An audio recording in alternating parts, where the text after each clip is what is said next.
uno de los hechos más dolorosos, más duros de la historia de Colombia. El 6 de noviembre del año de 1985, las hordas de la mafia del M-19 y de Pablo Escobar se tomaron el Palacio de Justicia. El objetivo de la mafia era destruir todo lo que había en la corte en relación con la extradición de los mafiosos a los Estados Unidos de Norteamérica. El objetivo del M-19 era tomarse el poder. Eso era lo que se proponían estos bandidos. En Hoy en la Historia recordaremos esta historia trágica y sangrienta, y cómo nuestro glorioso Ejército Nacional y nuestra policía salvaron al país de un golpe de Estado que era de lo que se trataba. Referendo armado pasa a la Corte Constitucional. El fraude que se le quiere hacer a la nación.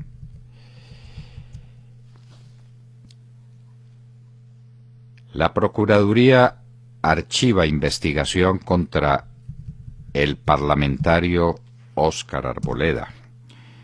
Parlamentario porque es miembro del Parlamento andino y porque fue parlamentario por mucho tiempo, inclusive presidente de la Cámara de Representantes. El gobierno anuncia reforma a la salud. Esto lo llaman en Santander una depatraciada.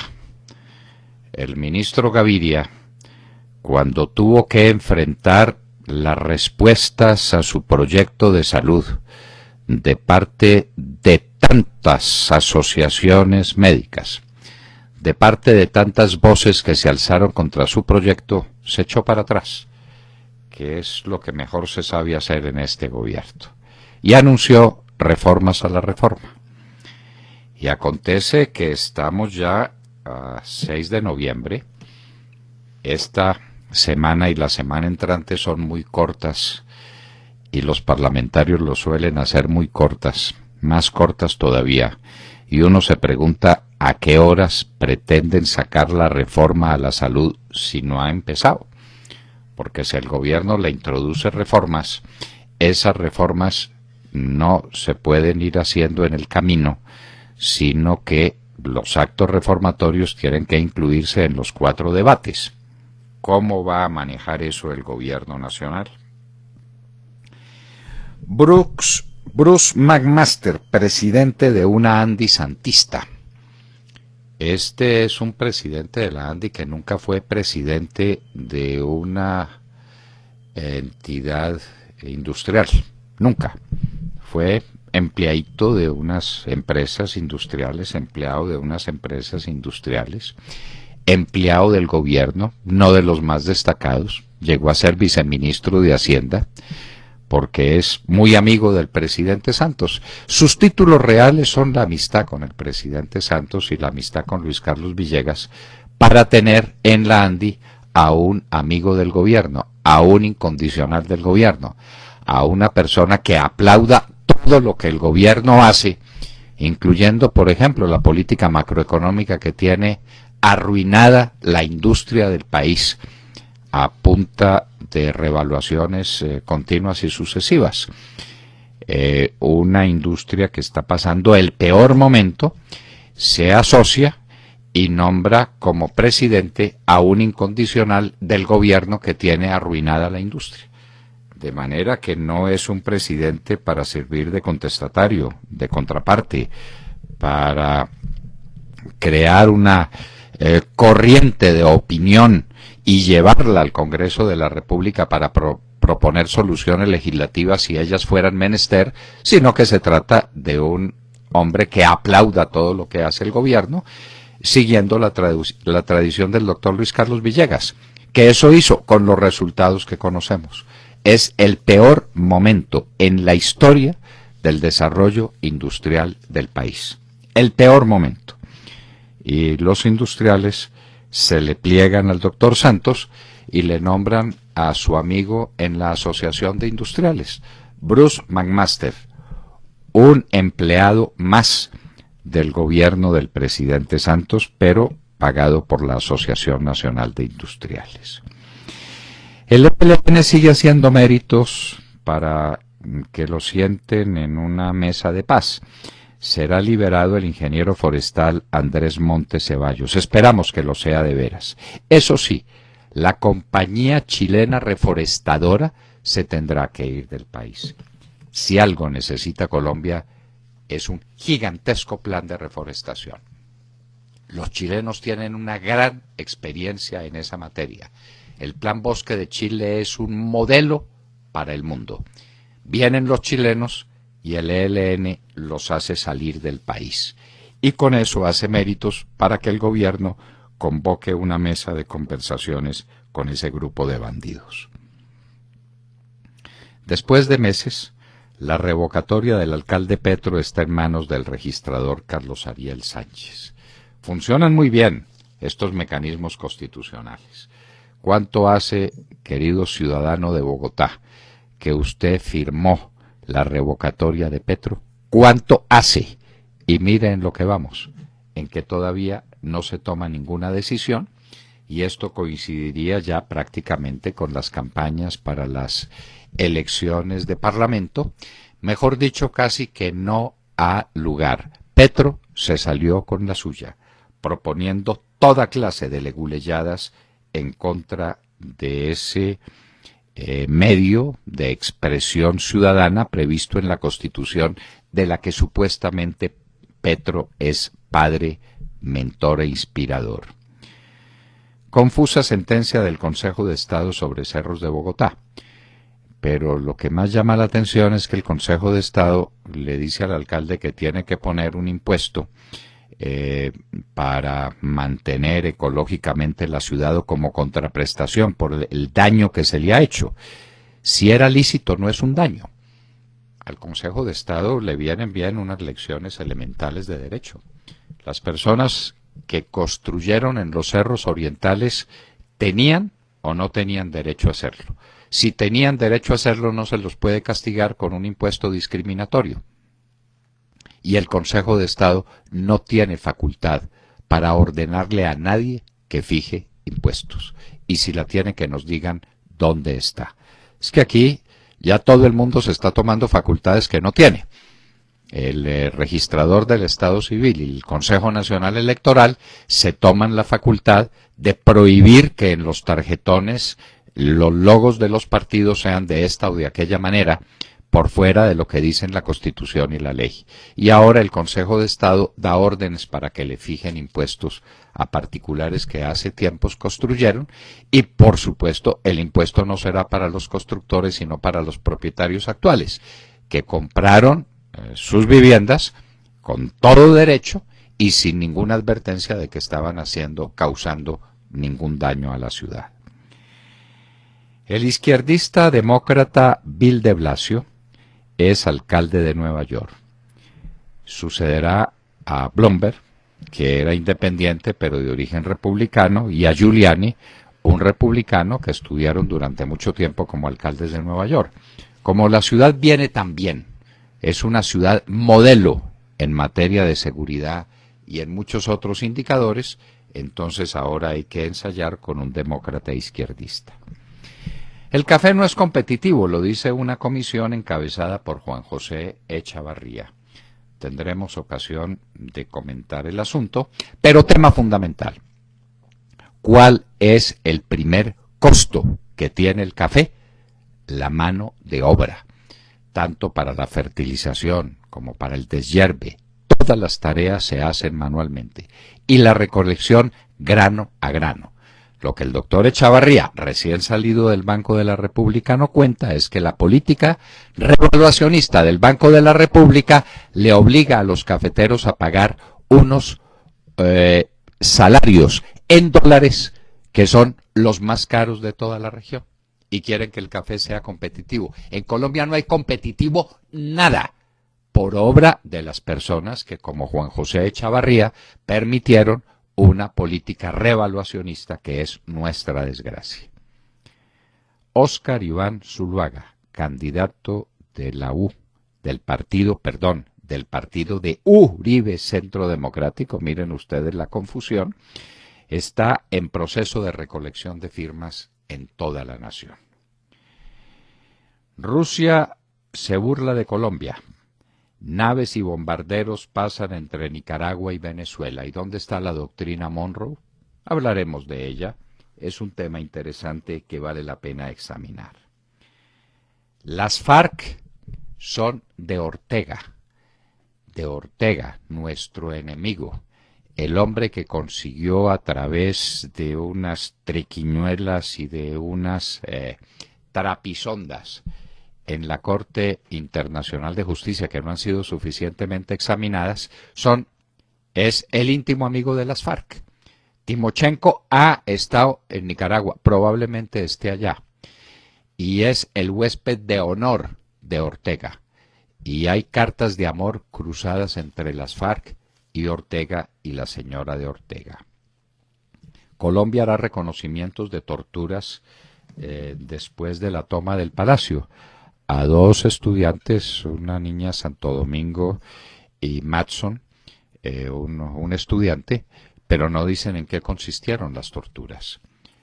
Cualesquiera malos tratos son condenables, pero aquí, cuando estamos celebrando las atrocidades de la guerrilla, lo único que se le ocurre al gobierno de Colombia es salir a hacer el reconocimiento de dos torturas que no causaron impedimentos físicos, que probablemente hubo malos tratos en momentos de desesperación cuando el país estaba enfrentando una tentativa de golpe de Estado. No aplaudimos los malos tratos que se le hayan hecho a estas personas, pero no son torturas, son simplemente malos tratos. México en la Bienal de Danza en Cali con el Ballet Folclórico de México. Uno de los espectáculos es el Ballet Folclórico de Amalia Hernández, uno de los espectáculos folclóricos más hermosos del mundo. Cali se luce con la Bienal de Danza y con esta inauguración del Ballet Folclórico de México, que repetimos es uno de los espectáculos más hermosos que hay en todo el mundo. El presidente Obama tiene menos popularidad de la que tenía Bush por esta misma época, en su segundo mandato, y hablamos de Bush hijo.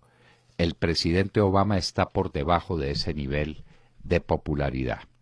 Fracasó tentativa de acuerdo Rusia-Estados Unidos sobre Siria e Irán. Chávez en los altares, esto era lo que nos faltaba. El 8 de diciembre será día de lealtad y amor hacia el supremo comandante. En los altares lo canonizaron. Esto ya es un culto a la personalidad que difícilmente existió en países, en otras satrapías.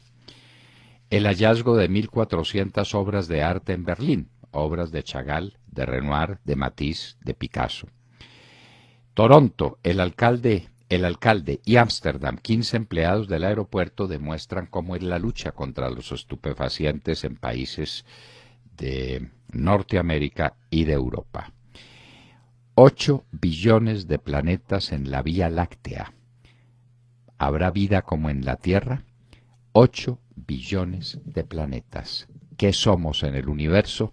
Nada, si no es por el amor infinito de Dios, creador de esos universos gigantescos en los cuales se pierde nuestra imaginación, el tamaño del universo.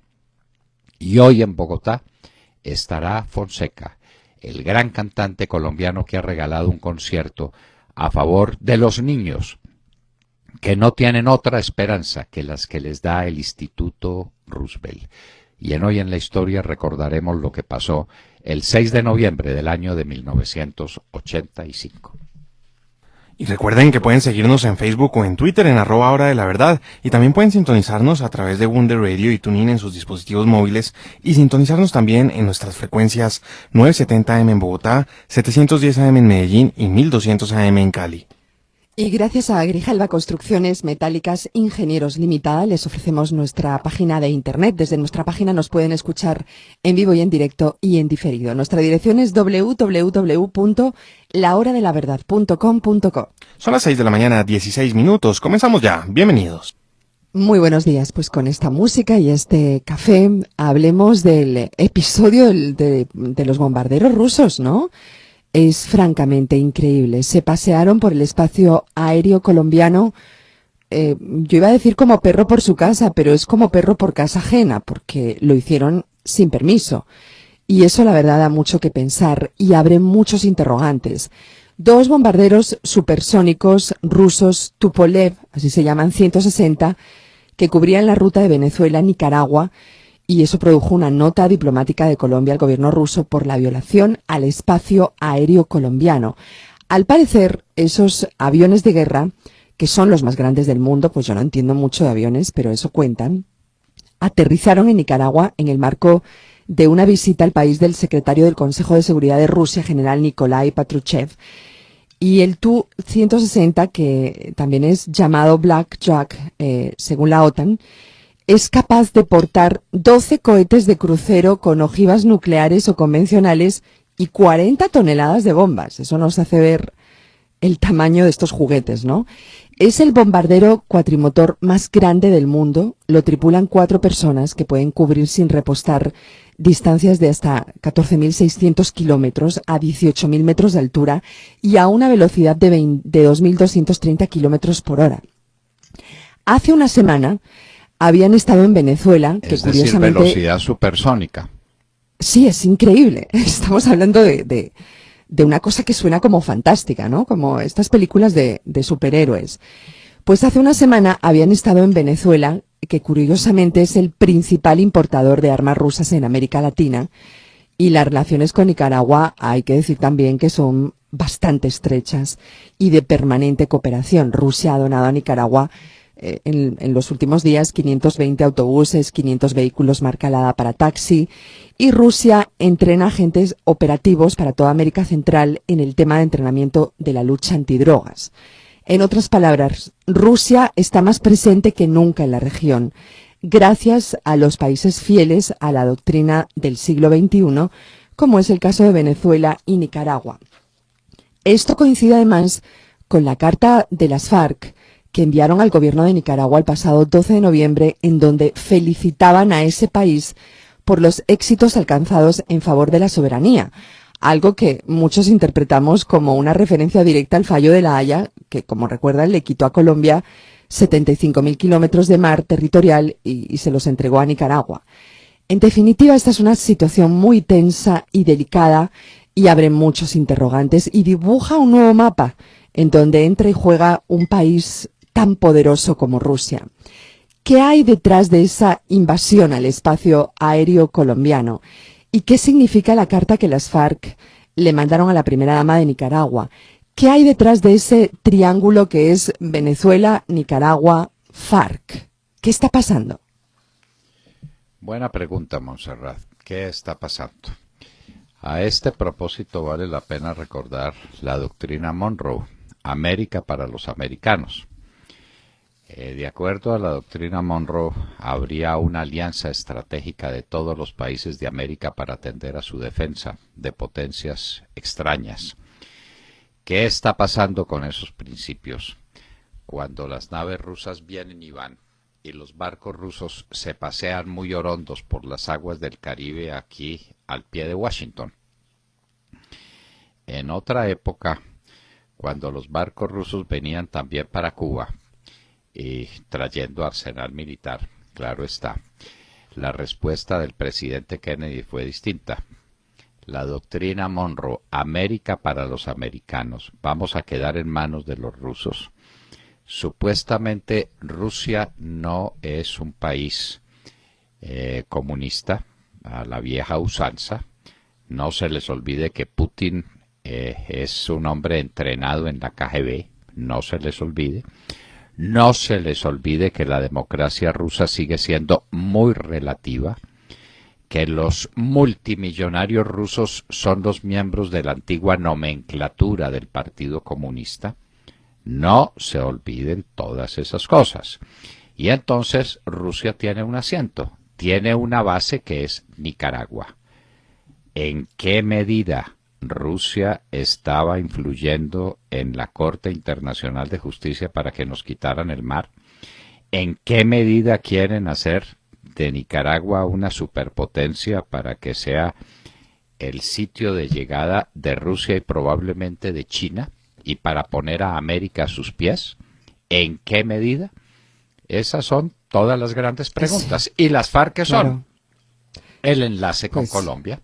Colombia sigue siendo el país estratégicamente más atractivo para para esta clase de aventuras. Bueno, pero las FARC no piensan mucho en Colombia, eso es más que obvio. No los veo yo muy colombianos a raíz de esa carta. Dice un oyente, doctor Londoño, que firma como GG, me parece interesante esta opinión, dice, en La Habana están pidiendo que se reduzca el ejército colombiano, se refiere a las FARC, ¿no?, que lo están pidiendo. Mientras tanto, los del ALBA se arman. Es cierto, ¿no? Pero escandalosamente. Sí. Especialmente Venezuela.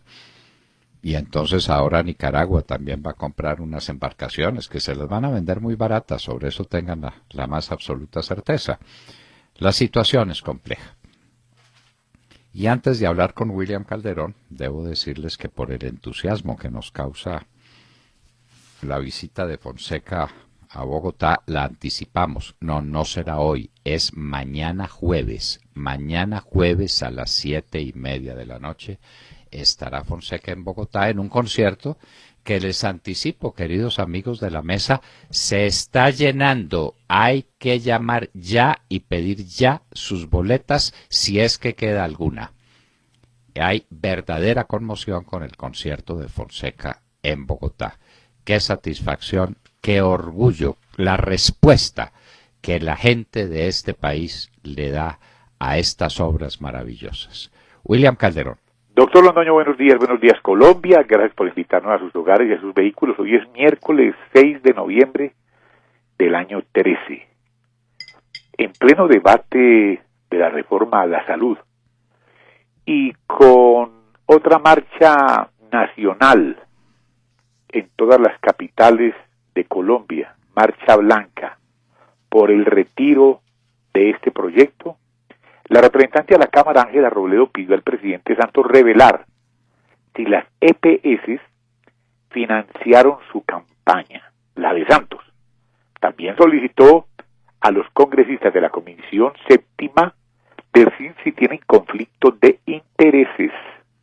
Mediante un derecho de petición, se busca saber si el presidente Juan Manuel Santos obtuvo financiación para su campaña con dineros provenientes del sector salud. Solicitó al presidente que nos muestre la lista de las contribuciones, donaciones, créditos de las personas naturales que estuvieron vinculadas a la campaña presidencial 2010-2014 en primera y segunda vuelta. En específico, quienes hacían parte como integrantes de las juntas directivas, representantes legales, directores y o subdirectores de las EPS o IPS, fundaciones y demás sociedades que están vinculadas a la salud, aseguró la representante Robledo en una comunicación fechada ayer.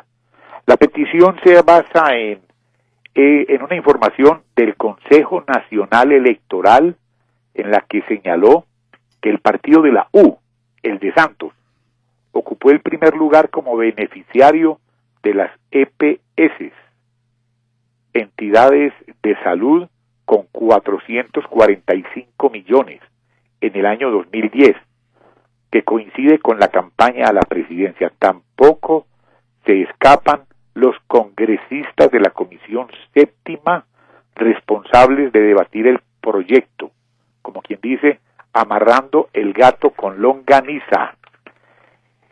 ¿A qué horas van a sacar la ley?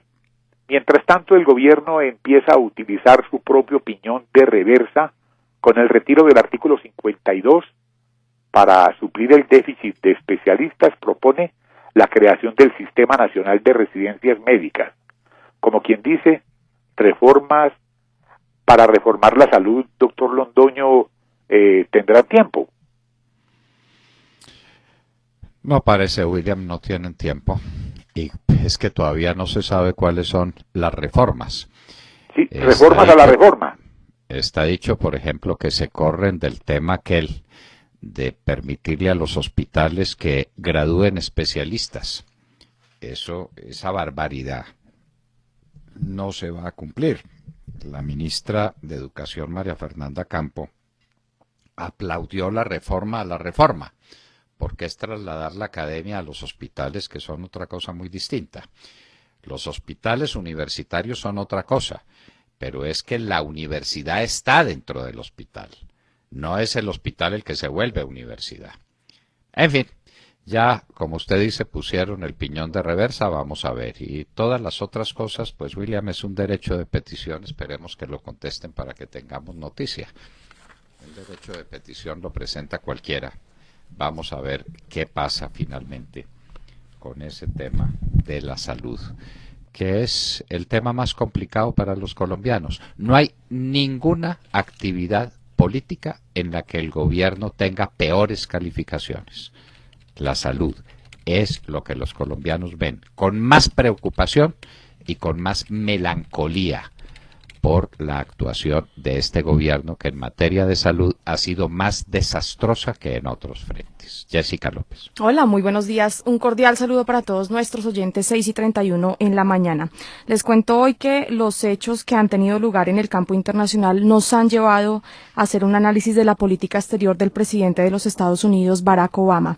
El mandatario que, según varias encuestas adelantadas por cadenas serias de noticias como la cadena NBC News y el Wall Street Journal, se encuentra en su nivel más bajo de popularidad. La idea de esta noticia de hoy en el campo internacional es que los oyentes entiendan lo que a nuestro modo de ver ha llevado al presidente Obama a ocupar un segundo puesto en la escena internacional. Nos tenemos que trasladar a noviembre del año 2008, cuando Obama ganó las elecciones. Este hombre, en ese momento carismático para muchos, desató una ola de optimismo no solo en los Estados Unidos, sino en buena parte del mundo. Muchos lo vieron como un hombre anti-Bush, un hombre que acabaría con las disputas religiosas, con los conflictos cruciales que se viven en Medio Oriente, como un hombre que, gracias a su carácter, iba a garantizar la paz. En su campaña, Obama se comprometió a varias cosas, entre ellas a restaurar la imagen de los Estados Unidos, sobre todo en el mundo musulmán, a desmontar la prisión de Guantánamo, a acabar con la guerra ilegítima de Irak y a causar lo que él llamó la guerra fatídica de Afganistán, a dar pasos significativos para lograr un mundo sin armas nucleares y a buscar lo que él llamó un papel más positivo en organismos internacionales, como es el caso de las Naciones Unidas. Las promesas en ese entonces, les cuento, le dieron resultados muy favorables al presidente Obama. Revisando aquí nuestros archivos, vemos, por ejemplo, cómo en enero del año 2009 el presidente Obama llegó a tener un 79% de apoyo de los estadounidenses, como los medios del mundo entero lo comparaban con una rockstar. Hoy, 6 de noviembre del año 2013, el panorama es completamente diferente. Obama cuenta con un 39% de favorabilidad. Como les hemos venido diciendo, Rusia volvió al primer lugar en el escenario internacional. La imagen del presidente Obama en el mundo musulmán es pésima en la actualidad, tanto así que, como dijimos ayer, el presidente Obama tuvo que mandar a John Kerry a visitar varios países como Egipto, Arabia Saudita, y hoy en este momento se encuentra en Israel para literalmente calmar los ánimos. De Guantánamo hoy se conocen varios datos. El más importante es que Estados Unidos gasta anualmente $200 millones para mantener ese lugar, y Obama, pues callado, no cumple con su promesa de 2008 de cerrar esa prisión. De Siria, de la guerra en Irak y en Afganistán, pues no vale la pena hablar porque ya sabemos lo que hemos dicho varias veces acá. Obama es un personaje inoperante a nuestro modo de ver las cosas. Así, pues ya les argumentamos por qué Obama tiene el 39% en materia internacional y por qué Rusia, el señor Vladimir Putin, que según varias encuestas adelantadas por diarios británicos como el The Guardian, dicen que se merece el Premio Nobel de la Paz con el 88% de votos a favor de este presidente ruso. Bueno, definitivamente Putin es el hombre del momento, Obama es el hombre más desprestigiado del momento, y lo malo, Jessica y queridos oyentes, es que estamos uncidos a ese yugo. Es que los Estados Unidos son nuestra garantía, es la superpotencia que nos haría respetar en caso de una invasión. Y ahora por las aguas del Caribe se pasean orondos las naves con alto poder de destrucción de Rusia. Los bombarderos rusos pasan por aquí muertos de la risa. Va a estar Putin muy preocupado con la carta de protesta de nuestra canciller, ¿no? Sí, yo creo. Yo creo que cuando la reciba va a tener unos momentos muy No va a poder dormir. No va a poder dormir varias noches el señor Putin cuando sepa que nuestra canciller le manda una nota de protesta. Seguramente la próxima vez no va a mandar 2 bombarderos, sino 4 o 5, para que aprendan, va a decir. Bueno, en fin, la situación pues es esa. Obama más desprestigiado que nunca y los Estados Unidos en el peor nivel de prestigio desde la época de Jimmy Carter. Y tal vez este momento es peor que el de la época de Jimmy Carter.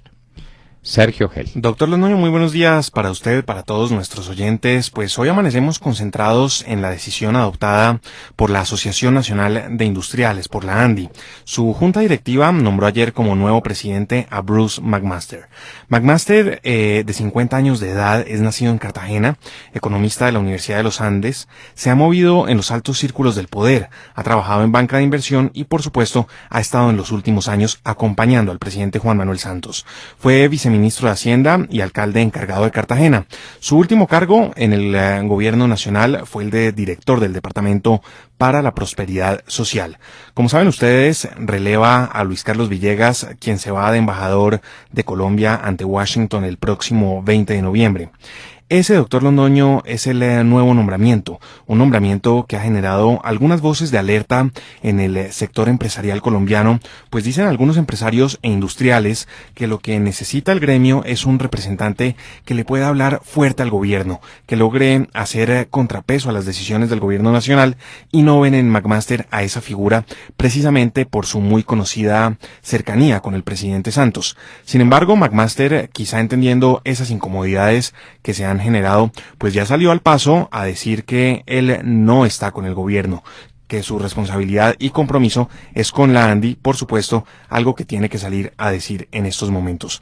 Pues bien, esa responsabilidad que asume viene cargada con un reto muy grande, pues definitivamente no ha sido un año positivo para la industria nacional, una industria, por supuesto, muy golpeada por la revaluación. Recordemos que en agosto, por ejemplo, cayó 3,9% la industria. Muy golpeados sectores como el automotriz, el de las siderúrgicas, el de los minerales y el del plástico. Sobre todo de esos sectores, McMaster deberá tomar la vocería y buscar que se concerten soluciones, que por supuesto son soluciones de fondo las que se necesitan. Aquí no estamos hablando de subsidios, estamos hablando de grandes problemas como lo es la revaluación, estamos hablando de la necesidad de que se desarrollen políticas macro que permitan que Colombia recupere la competitividad, una competitividad que se ha perdido, siendo esta una situación que además se refleja en la caída de la producción manufacturera del país, y es una caída que se viene sintiendo fuertemente, sobre todo desde abril del año pasado. Ahí está el reto de McMaster, quien asumirá desde el próximo 1 de diciembre, y es esa la noticia económica con la que también estamos saludando esta mañana de miércoles, doctor Londoño. Sí, presidente Santos ganó el pulso, puso a los industriales de rodillas y los obligó a que nombraran como presidente de su asociación a un empleado suyo, que obviamente dice, no, es que yo ya no estoy con el gobierno, no, menudo descubrimiento. No faltaba sino eso, que tuviera también empleo en el gobierno y empleo en la ANDI. No es que acaba de salir del gobierno. Usted dice que se ha movido en los altos círculos del poder. Hay que agregar, porque hay que ser preciso, Sergio, en la época de Santos. Antes de eso, Sí. Master Sí. era un hombre completamente desconocido. Sí, en no, el se ha escenario. movido en los altos círculos del poder durante este periodo presidencial. Por eso, y en los círculos industriales, dígame, ¿cuál era la gran empresa de Colombia presidida por Bruce McMaster? No, ninguna. Ah, Ha bueno. trabajado en algunas, pero no ha presidido Bueno, ninguna. pues sí, ha sido empleado en alguna parte, ha llegado a los 50 años vivo, luego tiene que haber desempeñado algunos cargos, los ha desempeñado, no hay constancia de la especial brillantez con que haya sido empleado de algunas empresas industriales. Dicen que de aceitales a estas horas de la vida, eso tuvo que ser hace mucho tiempo. Sí, hace mucho tiempo. Entiendo que fue de los primeros trabajos que tuvo. También estuvo en Propilco, en la Siderúrgica del Caribe. No, y ha estado metido en la banca de inversión, pero no ha presidido ninguna. En la banca de inversión, no se conocen sus hazañas en la banca de inversión tampoco. En todo caso, pues el presidente Santos puso su hombre de confianza en la ANDI. La ANDI es un organismo más del gobierno, sin ninguna capacidad de crítica, sin ninguna capacidad para rectificar un rumbo que tiene la industria donde la tiene. Es que pues yo entendería que los industriales, llenos de agradecimiento con el gobierno del presidente Santos, convencidos por un crecimiento del 7, del 8, del 10% anual, que es lo que debiera tener el país, por la apertura de nuevos mundos, por la capacidad exportadora redoblada y multiplicada del sector industrial, trajeran como presidente de la asociación a un representante de ese gobierno tan efectivo para sus derechos y para sus intereses. Pero traen exactamente a la persona que no es, para el sitio que no es, como pago a las políticas que tampoco han debido ser esas. Alejandro Ramírez. Buenos días a los oyentes de la Hora de la Verdad. Hoy los saludamos con la noticia de la aprobación del mal llamado Referendo para la Paz en la plenaria de la Cámara de Representantes.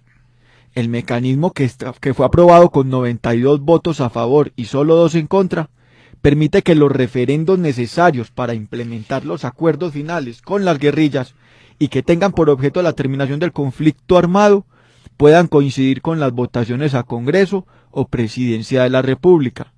Recordamos a los oyentes que la Ley 134 de 1994 había prohibido expresamente la posibilidad de que los referendos de carácter nacional, como sería el mal llamado Referendo para la Paz, coincidieran con otros actos electorales, como son las votaciones a Congreso o Presidente de la República, en procura de no desviar la atención del debate en torno a la aprobación o derogación de una ley o de un acto legislativo, como en este caso va a suceder, en torno a la implementación del acuerdo final con la guerrilla de las FARC, si este acuerdo se llegará a producir.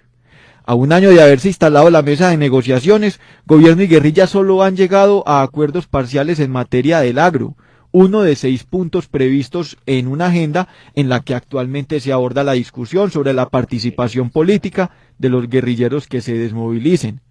Este último punto ha sido prorrogado en 2 ocasiones por las dificultades que sobre el tema precave la legislación de la Corte Penal Internacional, que hace parte de nuestro bloque de constitucionalidad.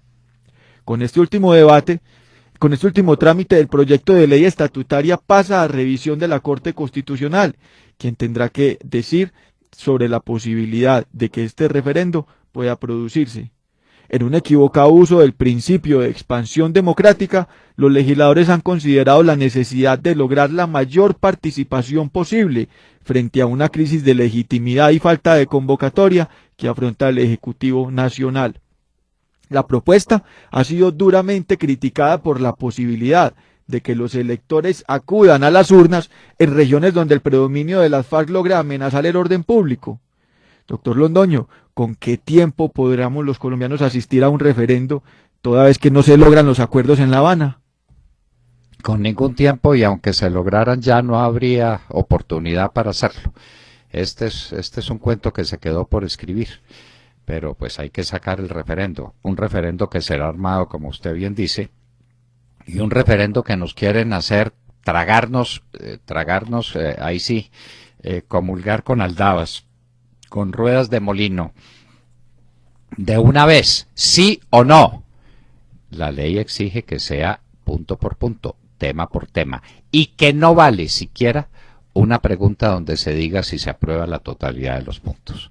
Hay una sentencia de la Corte Constitucional para el referendo del año 2003, donde dice que eso es contrario a la Constitución Política de Colombia. De manera que, seguro, en Palacio no tuvieron en consideración esa sentencia de la Corte Constitucional para meternos entero un convenio con las FARC que nadie sabe cuál es. Es que ni siquiera se ha logrado resolver el segundo punto, ni siquiera. Y ese segundo punto tiene, al parecer, obstáculos insalvables. Ya ayer se estaba diciendo qué era lo que se hacía. Si continuaban en las conversaciones, que parece que llegaron a un punto muerto, o si al contrario se echa marcha atrás. Usted habló de cómo había sido aprobado con una mayoría aplastante. A ver, ¿fue en la Cámara de Representantes, Alejandro? Sí, señor, en la plenaria de la Cámara de Representantes, 92 votos a favor y solo 2 en contra. ¿Y cuántos son los miembros de la Cámara de Representantes?